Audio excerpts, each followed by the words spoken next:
Mary had a little lamb. Its fleece was white as snow? No, when Mary had a little lamb, the doctors were surprised. When old MacDonald had a farm, they couldn't believe their eyes. Yeah. Particularly considering old MacDonald is male. Yeah. Wouldn't expect that to happen. I wouldn't expect a kind of Spanish Inquisition. Colin had a problem and a microphone to spare. Thomas took it up and so the podcast went to air. For weeks and months they trolled through every single DVD. They've unwrapped all the ones they can and now they're cellulose free.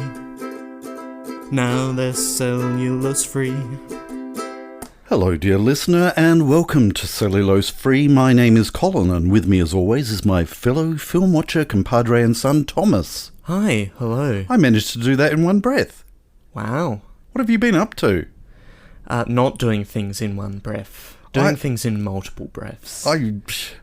So many times I've had to take a breath in that. Mm-hmm. In fact, I think that is the first time I've done it in one breath. I wonder if I could do it again. You probably took a breath before you started. I did take a big breath. Right. I'm kind of... What? It can only go downhill from here. What I've been up to is receiving mail. Yes. I received mail. I even received from Australia Post an image of the mail being delivered. It was proof. Supposedly left in a safe place according to their system, but the photo shows the mail person clearly handing it over to someone in the house. Yeah, and that's not safe. No. That's a dangerous thing to do. Yeah. I knew what it was. Then they'll do crazy things like leave it propped up next to my door. Yeah. I warned your mother that you've just brought in wild animals into the house. I bought a number of primates. You did. It's finally here. Yep. I bought the ultimate collection of 12 Monkeys, the TV show, which until a few days ago I had not realised also includes a copy of the film 12 Monkeys on Blu-ray, just nestled in one of the box sets that makes up the collection. So we now have in the house a Blu-ray copy of the movie 12 Monkeys rather than just a DVD copy. Sitting there in the How many seasons were there? Four seasons. And you did say it does wrap up. It does, yeah. Yes. The film sits at the back of the box set for season 3. Right. Of course. Is that because season 3 was a short season, or? Season 3 was certainly shorter than the seasons prior to it, to the point that typically it would fit onto 2 discs. Right. Which is how they could manage to get the film 12 Monkeys into that box. That's why I was wondering whether that season was particularly short. Right. Yeah. But then the following season was short as well, was it? Yes. Right. Yes. So, 3 discs, 2 discs plus the film, 2 discs, and a bonus features disc. Because the 3rd and 4th seasons are a little light on as far as features go. They do not have subtitles, for instance. Wow. Which is something. I believe that's illegal in England. If I had wanted subtitles, I could have gone for the much smaller scale Mill Creek Entertainment offering, but that comes in a flimsy cardboard box with the discs in 2 to a sleeve cardboard sleeves. And I thought you were going to say Ziploc bags. And also on less discs, so presumably the quality is a little lower. Yep. Who's to say? It is not me. No. I can't either. I don't have the Mill Creek Entertainment release. What else have you been up to? Anything? No, that's really about it. Yeah. Yeah. I did my plasma run, and then yesterday was extremely exciting. Uh-huh. A little geography lesson for those of you, dear listeners, who are unfamiliar with the geography of Australia. Uh-huh. We live in the state of Tasmania, which is an island off the south coast of mainland Australia. The North Island. Yes. So we are the South Island. The bigger blob is the North Island. Bigger, not better. However, as far as our internets are concerned, our internets travel via 3 cables. Yes. Normally the load is two spread main over ones. 2 main ones and one backup that is also a power cable that has a long and checkered history. Speaking of long and checkered history, our history of cables being broken continues, and it continued yesterday. The internet access here can survive perfectly well with one of the main cables. Yep. But one of those broke Yes. yesterday. Somebody dug it up. We have a system where you're meant to dial before you dig, so you're making sure that you don't dig into power lines or gas lines or fibre optic cable that goes from mainland Australia to Tasmania. Not sure which order it happened in, but there are 2 cables, right? Yes. One of them gets cut accidentally at the Tasmanian end. Yep. The other one, coincidentally, on the same day, gets cut at the Victorian end. So suddenly we are plunged into internet darkness. Everything gets shuffled off into this backup cable that does not cope at all, and so was reserved for emergency use only. And we suddenly, text. everyone suddenly needed to talk to one another face to face and do things that didn't involve the internet. And one of those things was, in this household, playing games. Yeah. New games. Yep. One of which was a fun and hilarious raucousness of joy card game that involved all sorts of challenges and things like that. And one of which, if you got caught accessing the internet whilst playing the game, there were certain penalties. But that was never going to happen. No. On this inaugural playing of this game, because there was no internet. Until a few hours later when there was. That's right. Yes, we're back up. It could potentially have meant that this episode would have been delayed if the people who knit the cables back together couldn't find large enough knitting needles. Yes. I don't know that I'd want to knit together fibre optics. Oh, I feel like that'd... Yes.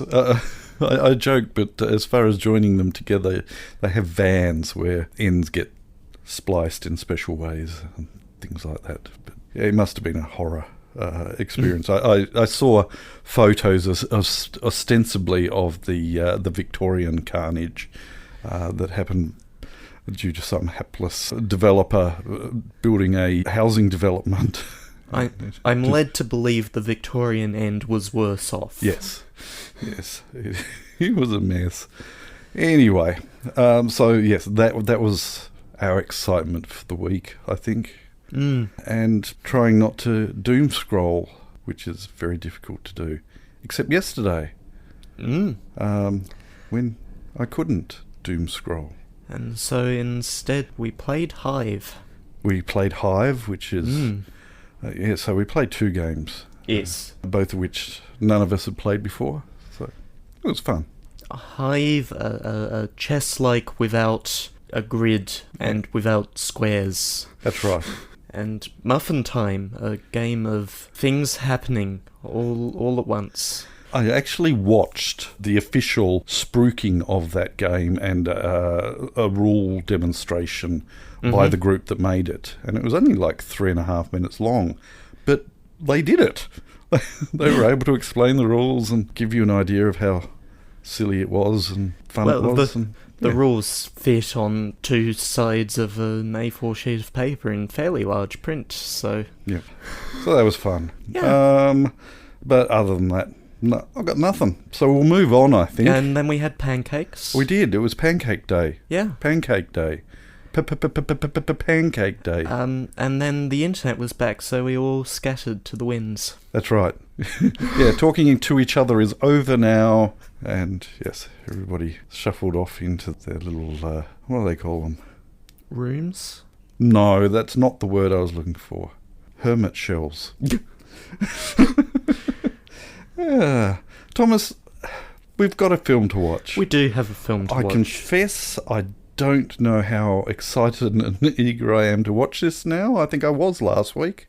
You were, yes. Yes, but the events of the last week have sort of got me down, and it's from recollection a downer of a film. Yep, that does track with my memory of what goes on in it. Yeah, Thomas is looking at the case as we speak and noticing that it's still under wraps. It is still under wraps. I have seen it. I think I watched it on television when it was shown once, and then bought it for... How much does it ostensibly say I paid for it? Well, in ye olde orange stamped price tag, Yes. it says from Kmart, $12.99. Yes. And that was many, many, many, many moons ago. And then in high school, I watched it in science class, and I think, judging by the length of it, it would have been split over multiple classes. Yep.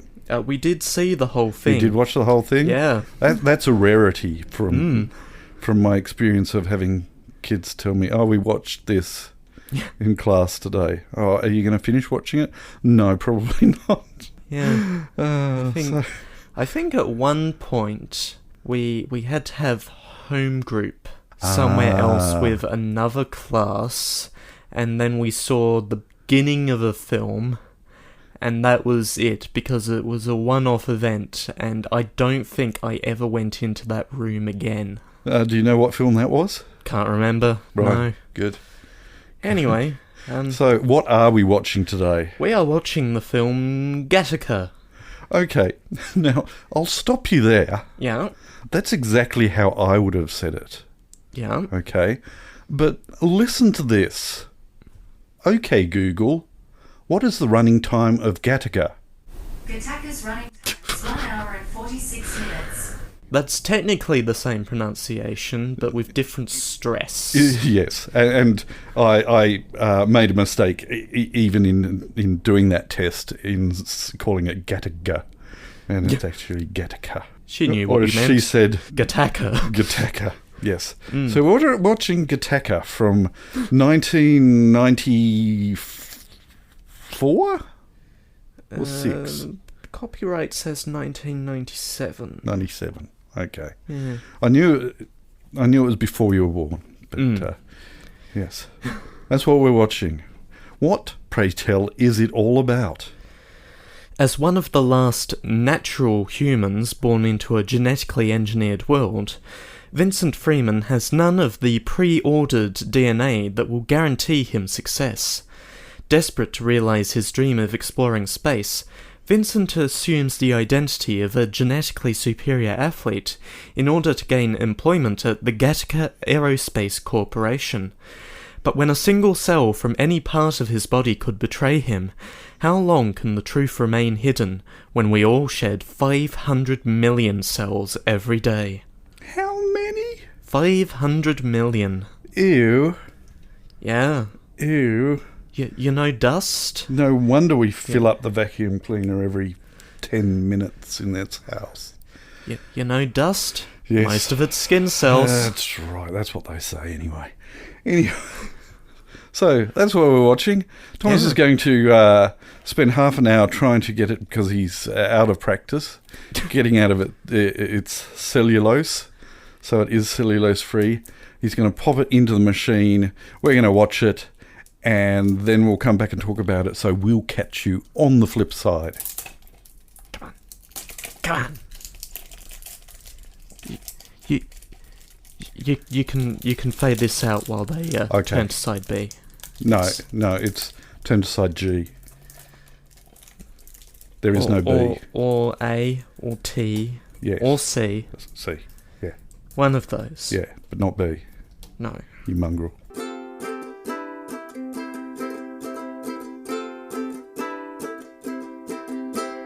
So what did you think? Well, that was all right. I think that was the same opinion I had of the film after I was done with it in high school, but I can't remember because this was some time ago. Well, I think it's even more of some time ago that I saw it. Yes. So really I should be asking you what you thought. I am just actually quite blown away by how impressive it is. Right. My recollection of it was that it was fairly straightforward, and I didn't recall at all of the genre bending that was going on. It's certainly sci-fi, but it is also very film noir styles, and very deliberately. I mean, it reeks of that film noir feel of, and this is where it's era bending as well. It's set in the future, but its aesthetic is very much in the past, much like Brazil and Blade Runner. So if you were to see a still screenshot from a good 40-50% of this film, you would not be able to tell when the film is actually set. And so you've got 60s vehicles that are driving around but have an electric hum to them, which is somewhat cliched, but I think it's cliched now because it's been done a number of times since this film came out. I'm not saying that they were the first to do it. So, yeah, my recollection of it was very broken and didn't recall the aesthetics. I also didn't recall... I knew, and this was the weird thing that was going on, I knew that he made it. Sorry, spoilers, he made it.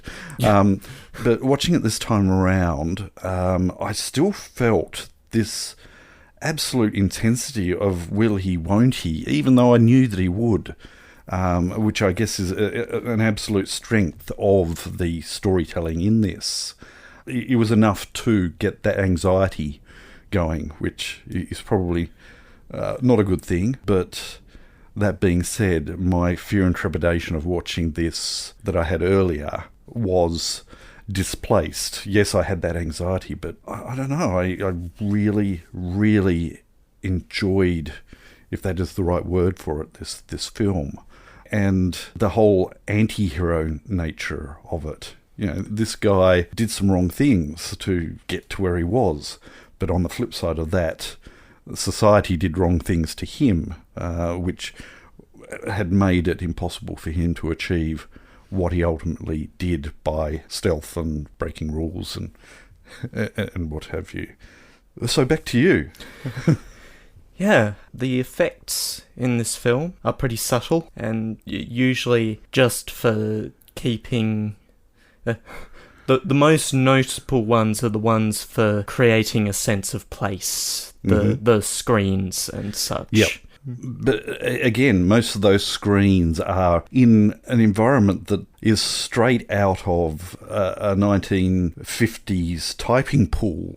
The rows and rows of chairs with not a typewriter in front of them, but a computer screen in front of them with a typical computer keyboard. So it's set in the near future, and I think that they kept the technology right for that. There is that danger of over-guessing and under-guessing, and I think the only thing that it was possibly let down with is this insistence on having screens that can be seen through on the opposite side. Did they have that? I just seem to recall there was a scene where they had looking through the screen at his face as he was looking at things. I could be misremembering that. Maybe once, yeah, but right. But yeah, anyway, it kept within the confines of what it was trying to achieve, very subtly, as you pointed out. I didn't actually end up taking very many notes. Didn't you? No. Okay. Right at the very beginning, Yes. it comes up with a couple of quotes. Mm-hmm. And the first one was a biblical quote from Ecclesiastes 7:13. As I lift up my glasses to read it, consider God's handiwork. Who can straighten what he hath made crooked? Which is immediately countered with a more modern quote. Yeah. Which I couldn't read either of them very, very well. Ironically, because my eyes have a genetic mutation. Yeah. But I could read enough of the first one to realise the irony of the fact that, hey, even with glasses, I'm having difficulty reading that and had to look it up. So I completely missed the follow-up one. I don't know whether... Oh, I didn't note it down, but right. I know there was a counterpoint to... There was that feeling of... I've had a number of surgeries and procedures done to my eyes to try and straighten what is crooked, and still I couldn't read that on the screen. Written and directed by Andrew Niccol, who wrote and co-produced The Truman Show. Yep.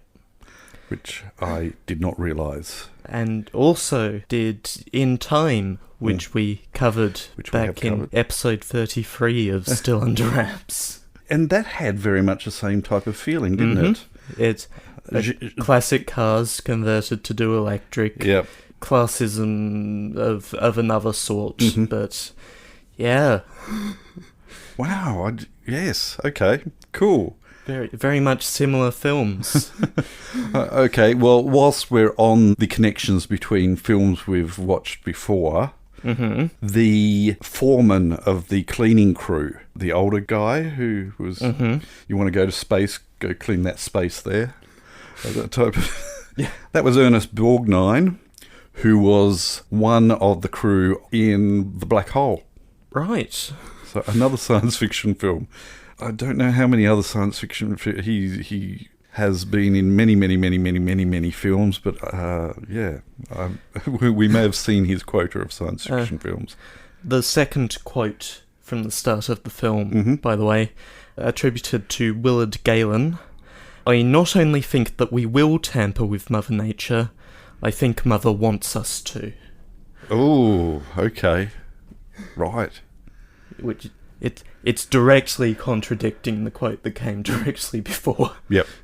It's a tricky one. Not to get too deeply into it, but our family certainly has its interesting mix of various genetics that have caused challenges. It does open up those feelings of this could well be the future, and where does that place?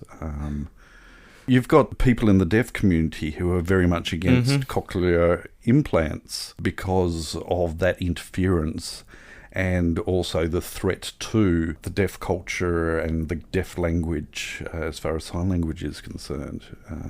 Meddling with something that they do not consider needs to be fixed. So it's interesting conundrum. So understandable why I guess this gets shown in science lessons and possibly social science lessons. Immediately after those quotes, we are met with what is ostensibly, but is not actually, macrophotography of various samples of DNA. That it's not macrophotography at all. It's larger scale models of things that would be DNA samples. Yes. As far as depth of field of lenses is concerned, that would be the only way that they could have fingernails and hair follicles being all in focus within... On a light background. On a light background, yeah. It's, but it's wonderful. I really love that opening. Oh, yeah. Yeah. Solid. As the opening credits roll with the letters G, A, T and C in a different font. So I guess I have gushed a bit about this film. Acting's wonderful. The fact that they had two male actors who were in no way related, that you could well and truly tell apart, but were also close enough to be able to understand with these really poor photo identity images on screens that the confusion between these two people could be quite understood. When do you think the brother made the connection? I don't know. Well, actually, it must have been fairly... because the name there was a name connected to, wasn't there? Or did it only come up on the screen it was an unregistered invalid. Okay, So, right. And yet in the alleyway he calls out his name, doesn't he? yes. So it's... An unregistered invalid who has his photo in the system and that they know about because he worked there at some point. Yeah. So he certainly had an idea before he met the other Jerome that something hinky was going on. Yeah, as far as me having that gushing feeling, the only time that I got taken out of the film was there were a couple of, and this is really, really stupid, but it happened, and I can't deny that it happened. The night scene where they're having the swimming face-off, all very, very well shot, apart from two aerial shots where you could tell it was in a swimming pool.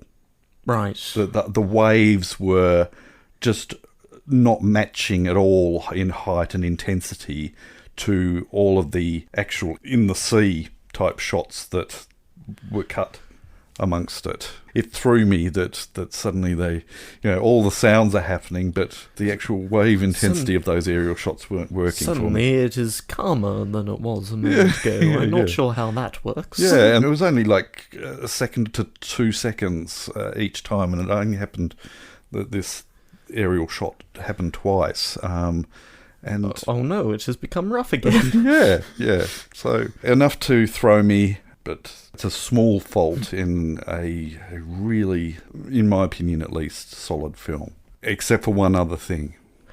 Oh? Yes, but do you have anything else? No, the only note I took was right at the start. Okay. The whole premise of the pee testing guy knowing way back from the start that this guy was faking, with the argument that a right-handed man wouldn't pee with his left hand, is not based in reality. For so many different reasons. As a left-hander myself, not to put too fine a point on it, I think it is very much like when I was playing lawn hockey. Left-handed or right-handed, you have to use a right-handed hockey stick. You got no choice in that. As far as men's zippered trousers are concerned, they zip from the right-hand side. So you've already got certain things going on there that dictate which side hands approach, and you've then got cultural things as well. There are certain cultures that the very idea of handling such objects of waste disposal with the same hand that you would hold a book of holy scripture causes large swathes of society's boys to be raised that there's a certain hand that you use to do such things. So absolute nonsense for something that is relied on quite heavily as being a clincher at the end of the film. And Y-fronts as well can only be approached from the right-hand side as a general rule. So anyway, too much information? Yeah. Good. I don't know. Yeah. You're the one who's editing it. That's right. Decide. Good, I will. And then he left it all in. And I left it all in, yes. Do you have anything else you wish to add? I'm thinking about it. Crossing a street without being able to see anything. Oh, gee, I felt that. Yeah, that... Yep. I should say, my vision without glasses at a distance is not good, but it's not as bad as depicted in that scene. Yeah, yep. I would probably be fine. Yeah, and I would, to a certain extent, as far as my depth of field is pretty shot, as far as which my brain relies a lot more heavily on one eye than the other to do things with, and so depth of field is iffy, and intense lights at night. As far as my genetic mutation is concerned, it causes all sorts of flaring, and that would have been my major problem. Would be that a pinpoint of light suddenly becomes 3 or 4 pinpoints of light that are flared like peacock feather tails. It's freaky and quite disturbing, and it is far more so without my glasses on, and he was in that situation, so I would have been freaking out, and certainly I felt very, very uncomfortable watching that scene. Well, there we go. There we do go. I heartily recommend it if you can get your hands on GATTACA, and you haven't seen GATTACA, do it. Watch it. Thomas may or may not agree. Yeah. No, I think it's worth watching. All right, then. Well, we shall move on, then.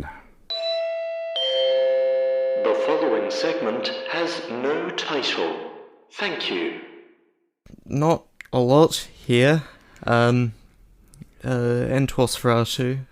Occasional. You've had that stashed in your. I shall reserve that till the evening of the recording and. Listener and occasional writer has recently changed phones, and therefore has taken the opportunity to change podcatcher on his phone. Right. And notes that Cellulose Free was the first one that he stuck on there. Oh, wow. So...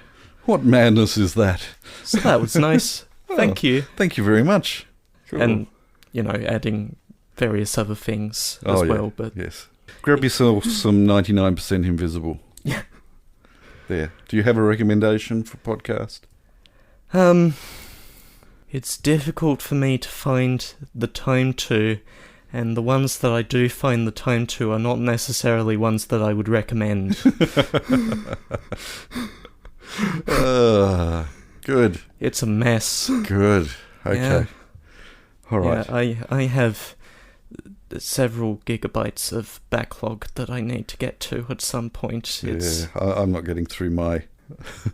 I'm certainly subscribed to many, but basically listen to very few.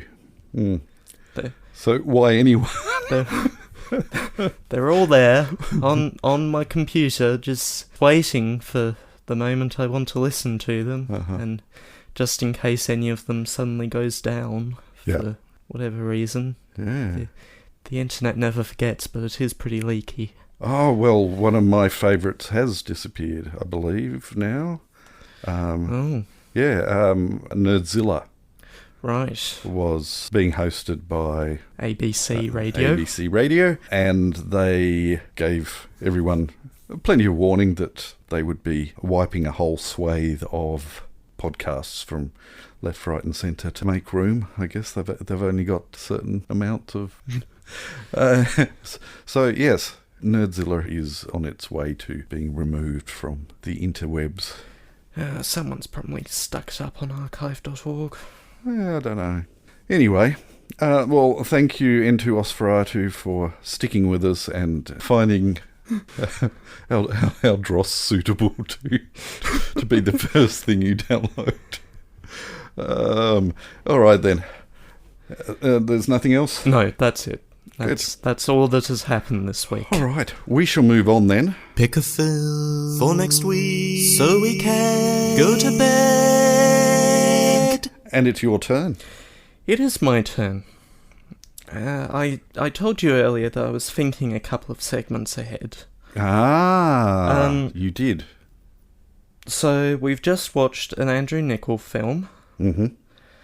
And you know what else is an Andrew Niccol film, and that we've mentioned tonight, is The Truman Show. The Truman Show. Directed by Peter Weir, and starring Jim Carrey in one of the few roles I can actually stand him in. I am very similar in my feelings towards said actor. Do we even have it on the shelf, though? We don't have it on the shelf. So is it streaming somewhere conveniently? It is streaming somewhere conveniently. Good. Okay, then. No, that would be good, because it has been many, many years since I've seen that, too. It has been less years for me. Yes. English, and then a couple of times unprompted on my own. Because, again, it was available on streaming services. Yep. It still is. It still is. For those who have been living under a rock for the last however many years, it's... 98. 98. A year later. Right. He didn't direct that, though, but he wrote and co-produced The Truman Show. Yes, so those of you who are unaware, would you tell our dear listeners the plot synopsis, if you can find a nice, short, concise... Yeah. Here is the synopsis from Prime Video. Okay. Truman doesn't realise that his quaint hometown is a giant studio set run by a visionary producer/director/creator, that folks living and working there are Hollywood actors, that even his incessantly bubbly wife is a contract player. That's where the sentence ends. Okay, I think you get the drift. A guy who is completely unaware that he's having his entire life screened in front of an audience of millions in an artificial world. Well, it's a real world, but artificial. Wow, I did not What's know. the difference between that? I don't know. Wow, no, I did not know that Prime Video, but I'm not especially surprised. What's that? Ed Harris, who plays the producer/director/creator, and Jim Carrey never met during filming. That does not surprise me either. No. Huh. Given the roles that they both play. Yep. Seems reasonable. I always get vibes of that room that he is controlling everything when I watch The Hunger Games. And the yes. I'm sure there's some influence there. Oh, very much so. Yeah. Anyway, we are watching The Truman Show next week. We hope that you can join us when we do so. But until then, we'll catch you next time. Bye. You have been listening to Cellulose Free. Your hosts were Colin, who produces and edits the show, and Thomas, who makes the artwork and music. Cellulose Free is recorded in the Deranged Cat Studios in scenic Tasmania, Australia. We keep track of our extensive physical media collection through My Movies, which we highly recommend. You can find links to that, as well as other places you can find us, in the show notes. Cellulose Free is a Hi Hello production.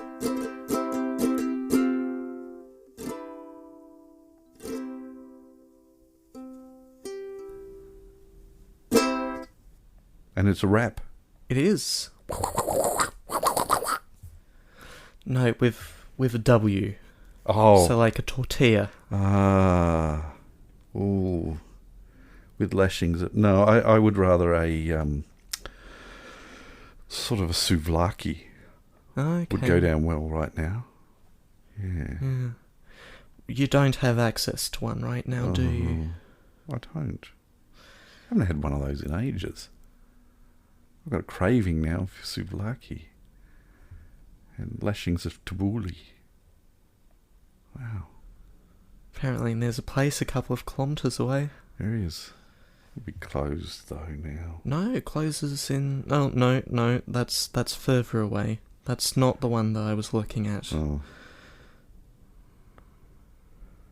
Honey, can we go get a souvlaki? I guess we're not. Oh well. I'm going to hit stop. None of those are in the specific place that I have specified. Belrive? No, a little closer, but whatever. We're done here. Oh, Belrive's the closest that I know of that will serve up a souvlaki. Or a doner kebab, depending on which part of the Middle East you're from. You can hit stop now. Okay, I'll see. Hit stop.